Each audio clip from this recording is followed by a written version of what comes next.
Alright, this went through a few minutes and forgot to record, so I'm going to point out what I did here. I actually went in and I went to simulate, I'm in the assembly view, went to simulate, I assigned materials to each of the things. I put constraints, I did a pin constraint to 4, 1, 2, 3, 4 of my holes. I then went to the contacts and did it in automatic contact, so it did generate the contacts between each of our parts. If you notice here, we'll generate parts between. I am now going to hit simulate and run, and there's no load defined, so it should do something, but it's not going to really do much for me. So you remember, you need to have material assigned, you need to put constraints, in other words boundary conditions. We think first of Inventor about constraints are more our drafting constraints, things being perpendicular, parallel, whatever else. But basically constraints saying this is pinned, this is a roller. You notice obviously no stress in here, so now we're going to add a load. I'm going to point out that the remote load is probably one of the ones you really want to do, but we'll go ahead and add a force, and we then have to pick a point. So we kind of pick a face, and it's going to put it in the center of that face. We'll for now just put, remember vector wise, you want to go minus y the way this is showing, and I'm going to put minus 1,000 pound force. Of course you could put newtons in here, you could put anything you want in there. You're going to hit OK here. You see that it's going to be 1,000 pounds coming down. It looks like it placed it in the middle of this, and I think that's generally what it does. So I'm going to go ahead and solve now, run,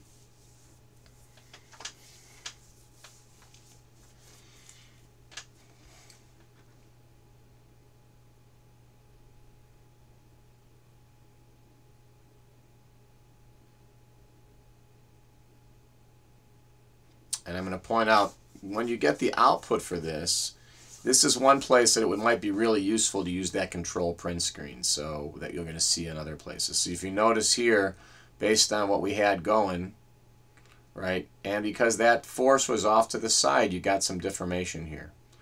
Now within this stress analysis, of course, there's a report, there's all kinds of different stuff, but there's also this ability here, I'm going to do it right now, always to hit potentially control print screen, and then go start all programs, paint. I generally like to bring you to put the stuff in paint, file, edit, paste. You now have something that you can edit out potentially, right? So I'm in paint here, come through here.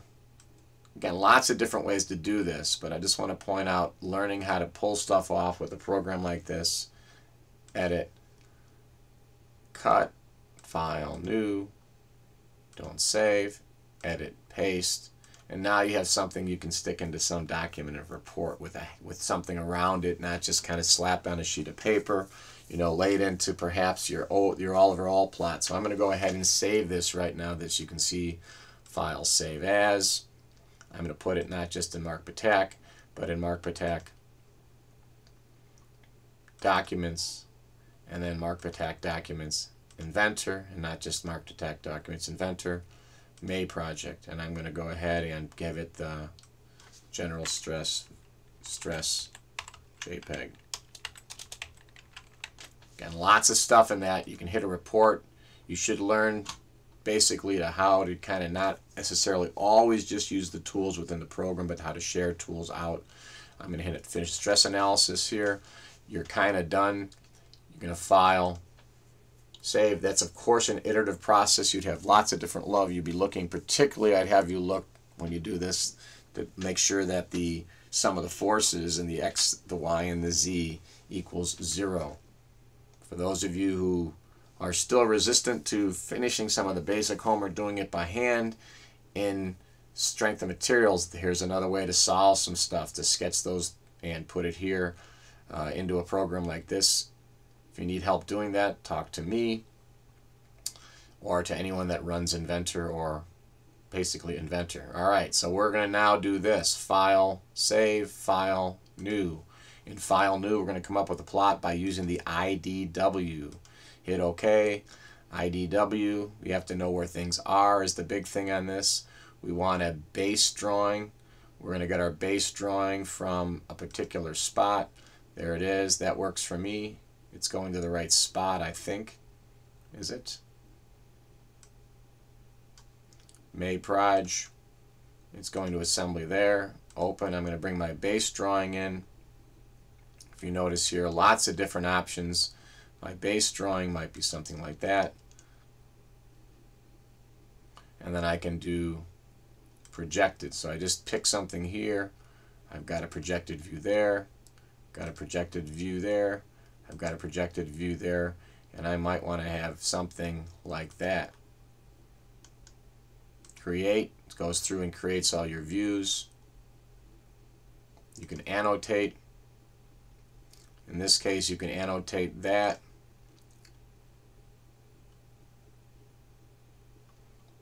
Dimension, you might grab that, give it a dimension.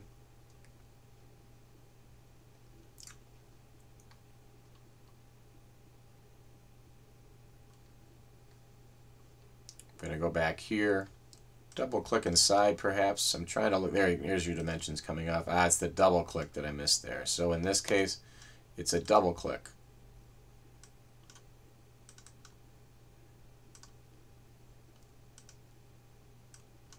And I'm saying done here. I'm going to try again here as I got to double click inside, I think. Cancel, model to state, display options, all kinds of different stuff you can set. Here where the dimension, let's see, it doesn't always work, but here, because I was pretty arbitrary, you've got a set there. Now you have a sheet there. Basically there's your assembly. I'm going to go ahead, File, Save As, Assembly 1. I'm going to say here, Save Here. Now realistically, wouldn't you also want to have a sheet for each part? And so you would go ahead and basically have also File, New, once again another assembly, another picture, plot. This time you would probably use your base drawing not to be the assembly, but to be the part.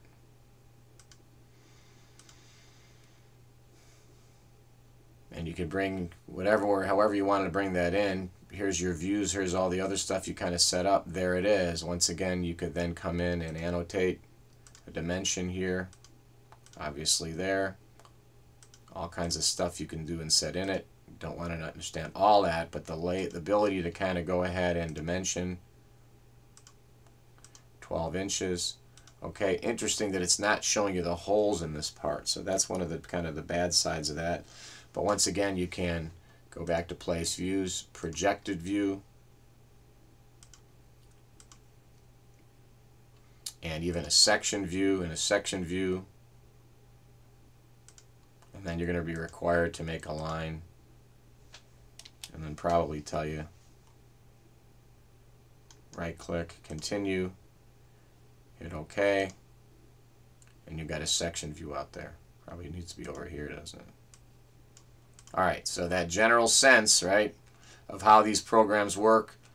You then can make more than one plot, right? Don't worry so much about it plotting correct on scale. I don't want you to master that, but that fact that you would have some thoughtful set of different part 1, part 2, part 3, part 4, if you indeed want to get something that really looks professional.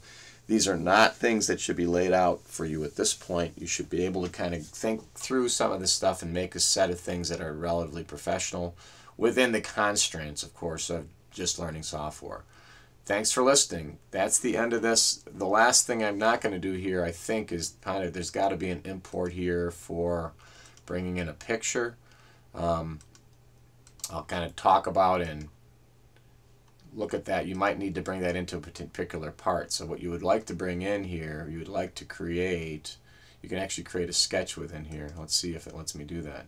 So when I create a sketch, it doesn't let me. Right there is where I would like to bring in that picture, just so I have that same border. So, all right, so we're going to go ahead and File, Save As. You see the part, basically it keeps that name. You want to keep those names paired, Save, and now you've got a whole bunch of stuff. It'll be a similar process in Revit, but it's all kind of all put together. You do want to learn to do things in AutoCAD and pull it in, but this whole series, the last 40 minutes, has all been done in Inventor. Thanks for listening.